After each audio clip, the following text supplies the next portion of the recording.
Hello there and welcome back to some more Forza Motorsport 7. Today we are doing another race build, this time to take a look at the Porsche 906. This came in with the most recent DLC pack and it is a pretty interesting car. This comes before the days of Porsche having to change their name structure, 906 of course being a name that Peugeot had much contention with. On its own though, apart from that, it's actually a pretty cool car.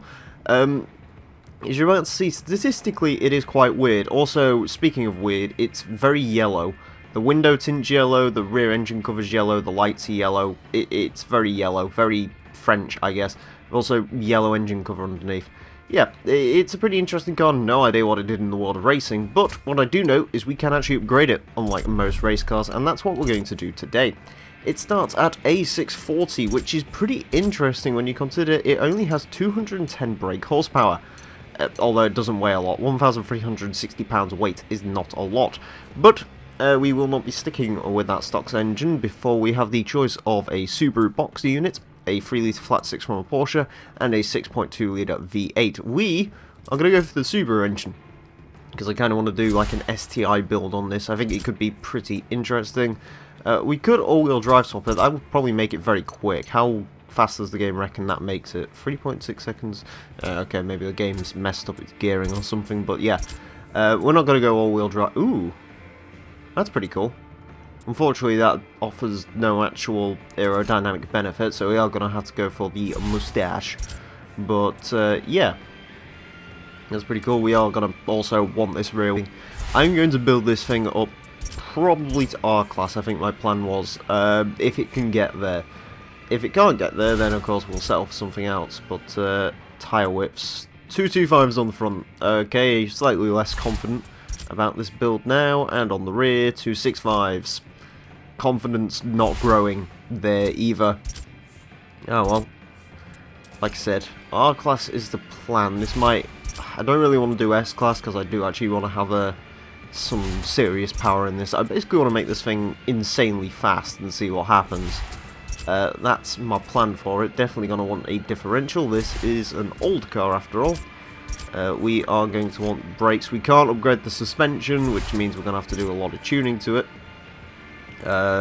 Roll cage, yes, definitely. Also, did I see weight reduction on a race car? Sure. Reduce it down to what? Right.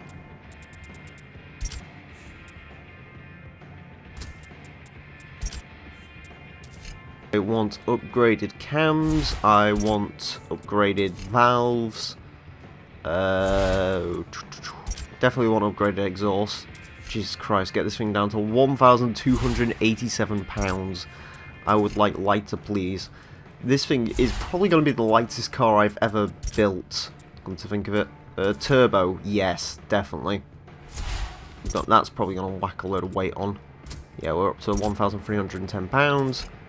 Oh, okay, that actually rounds us off quite nicely. Can we stick in a flywheel for some extra PI off? Yes, we can. Oh, 1,306 pounds of weight. My goodness gracious, this thing is, yeah.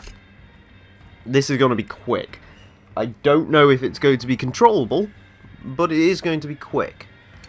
Right, tuning. We definitely want to do some of this. That gearbox, ew, actually I really do want some more speed from that. And we will indeed get it. How far can we stretch it out? 201 miles an hour. 220. Okay, we are going to go big fast apparently. 223. Oh my god. 222. Okay. Right, so the limit is somewhere 224.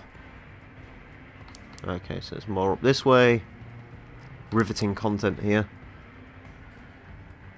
224 seems to be the absolute limit of what it will do. So, we will stick with 224. Braking distances look promising, which is good. Right. I'm going to lower the crap out of this because that's what it's going to need, and I'm going to stiffen up the suspension. As much as I'm sure you all want this to be a wallowy mess for your own amusement, I kind of want this thing to be semi-good. That'll do on that. We will stiffen up the anti-roll bars a little bit. Of course, all the tuning people, as usual, are probably not happy with this. Because I can't tune for toffee, which I'm quite happy to admit. We will do that. And that. Okay, there we go. Right, downforce. I want all of the yes. I would like downforce. That would be lovely. That's probably going to scrub off our top speed. Oh, wow, that actually does scrub off our top speed. If we... The rear is usually where it counts, so I'll go 130 in the front, 190 in the back. What does that do? 220. I'm happy at 220. If I increase the gear ratios actually up some more. Yeah, we do get a little bit more speed now. 220.1 is fine by me, though. Yeah, the braking from 60 seems to be pretty good. There we go. That's the 906. That's a very low 906 now. The front splitter is almost scraping. Yeah. Complete with Subaru engine, our 906 is ready for war. Let's go see where the battleground is.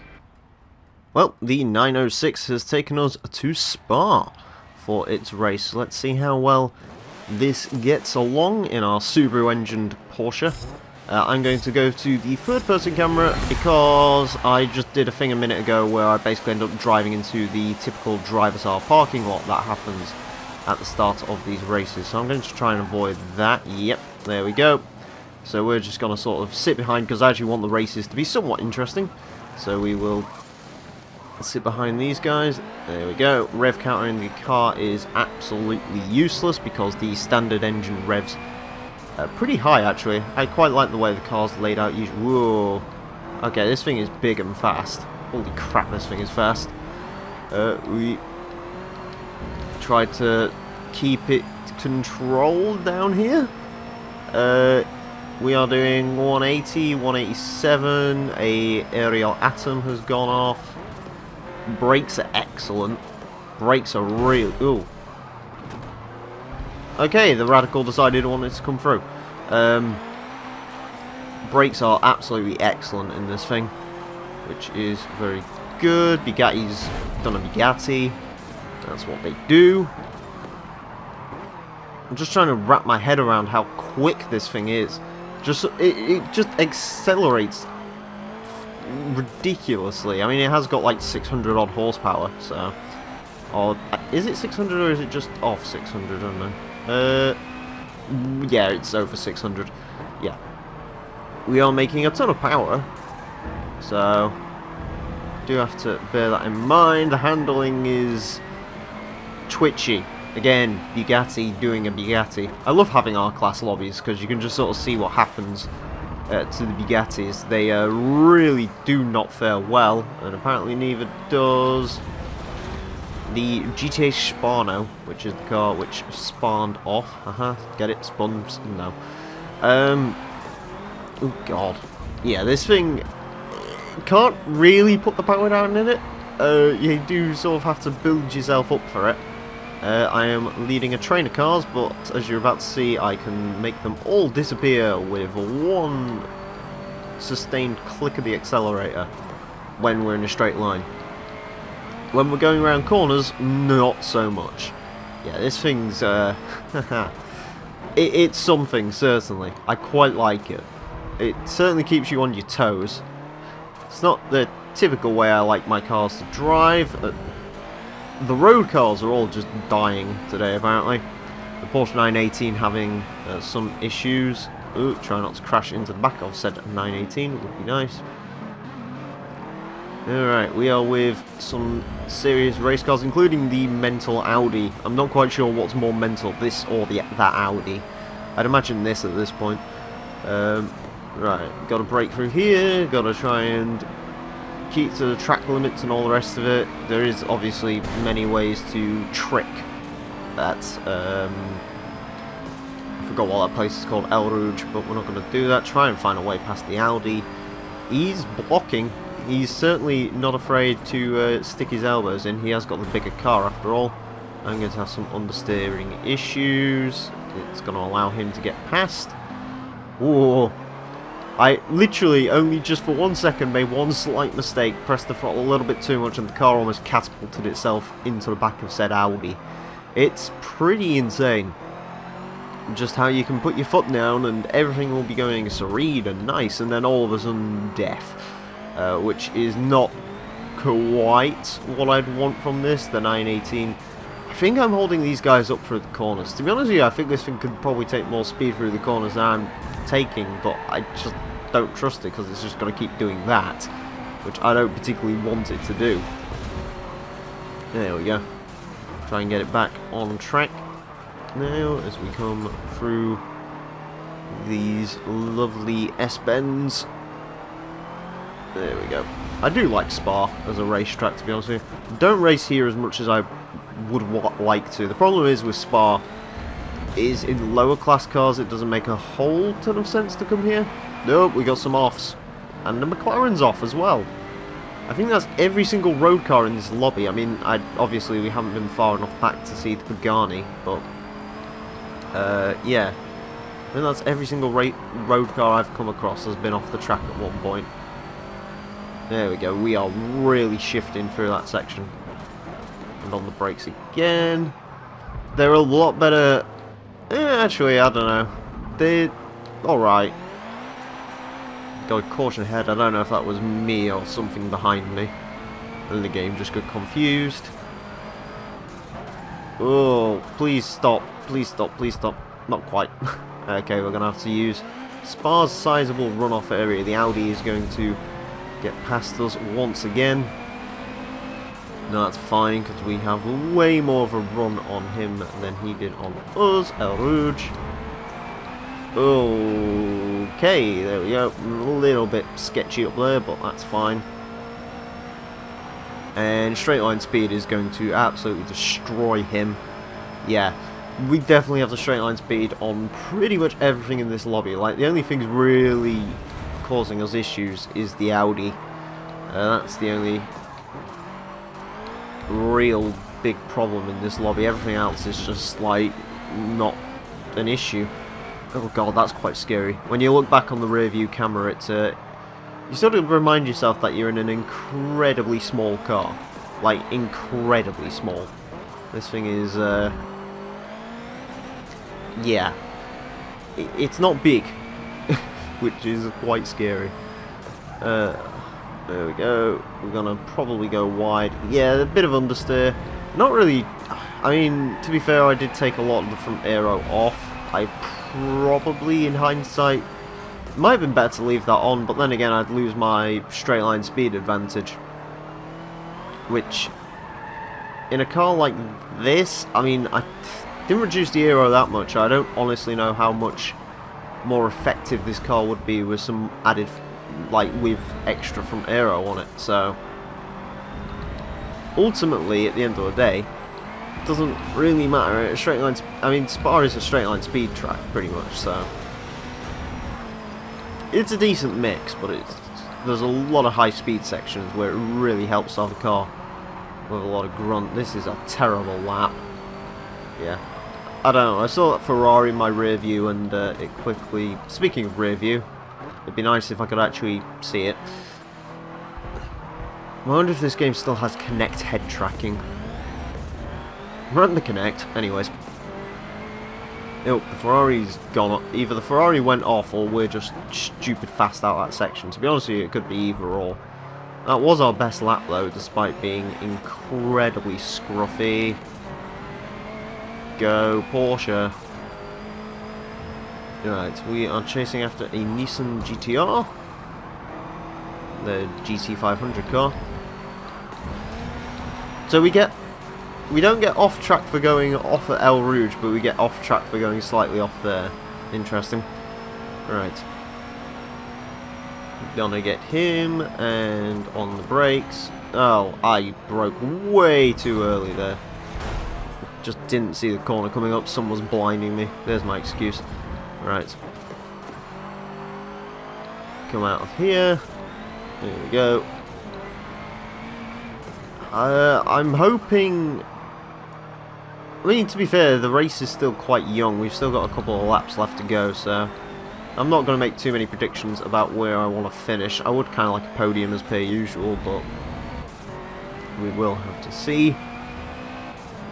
This thing definitely sounds like a race car as well, which I do like. It sounds like the WRX rally car, which is pretty cool, pretty interesting. Actually, I can imagine these are in similar states of tune, basically, massive turbo.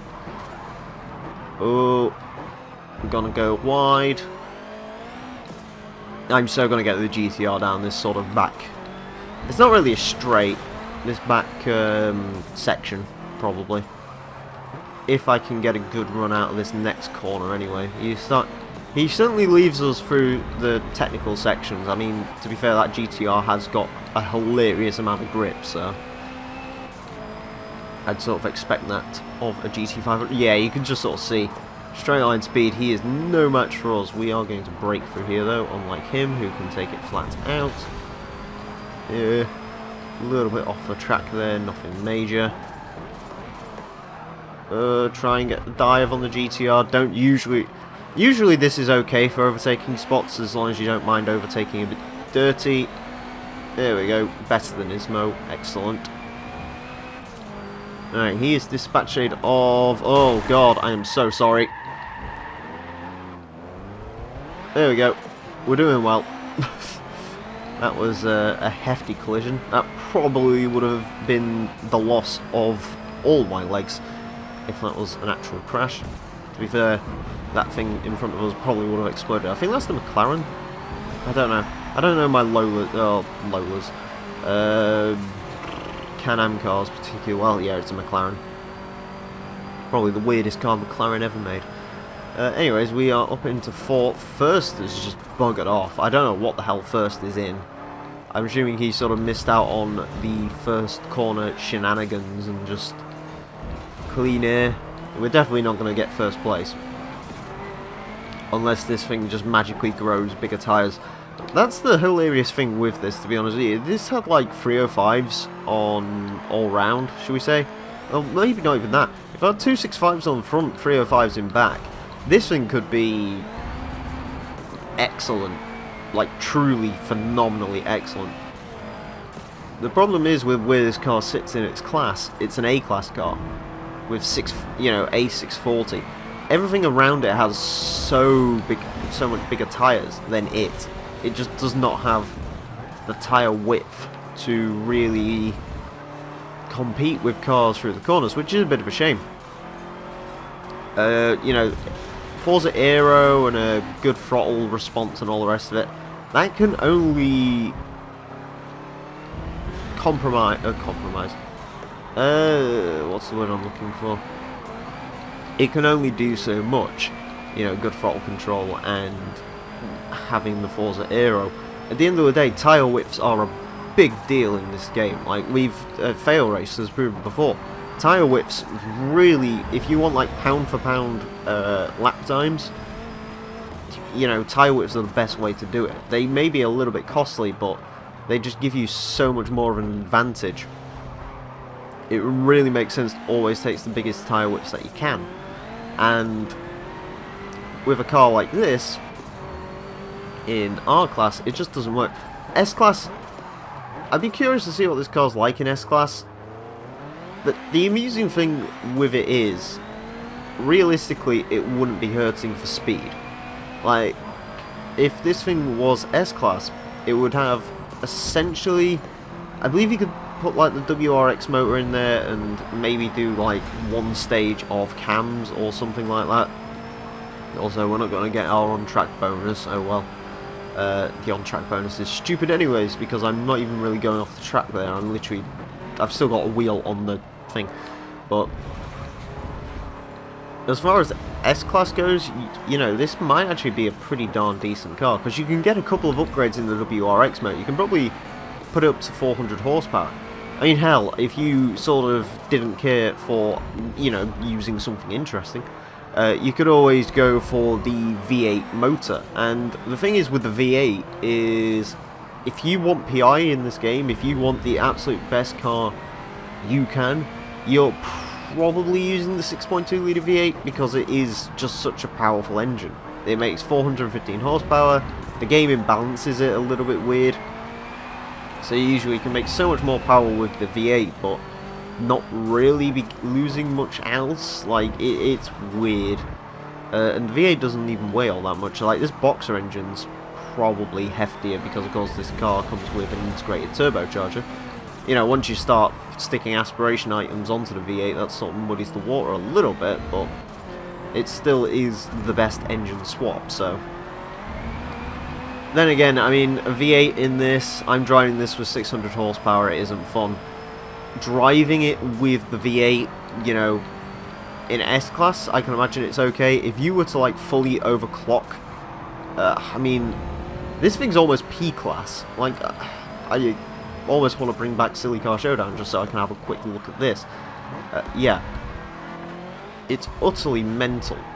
Ooh. Well, that's going to be the end of our race. We are going to get 4th place from a little bit of a interesting nudge, should we say? Probably. I mean, it was my fault, obviously. But yeah, not great. Lap time wise though, oh, it's the Hennessy Venom. Yeah, actually, the AI can probably control the Hennessy Venom. I can't. I hate the Hennessy Venom. To drive, I think it's awful. Truly, but yeah. It's hard to control. There is no getting around the fact that this thing is an animal. But if you can control it, you can probably get it through the corners a little bit better than I can. This thing is likely to be seriously quick. Like, I don't know, maybe this will be a good lobby car. I'm not really too familiar with the online balancing, sort of how all that works, but yeah, it's certainly solid, certainly interesting, certainly something a little bit different. I do quite like having this car in the game. It's probably, it sounds really bad, it's probably the most interesting classic race car they've added so far. In all honesty, at least it's the one that interests me the most. But yeah, that's that. That's our race build. There's our invisible Porsche. It will become visible in a second. There we go. Yeah, thank you all very much for watching, and until next time, farewell. Da ist kein Zweiter und kein Dritter.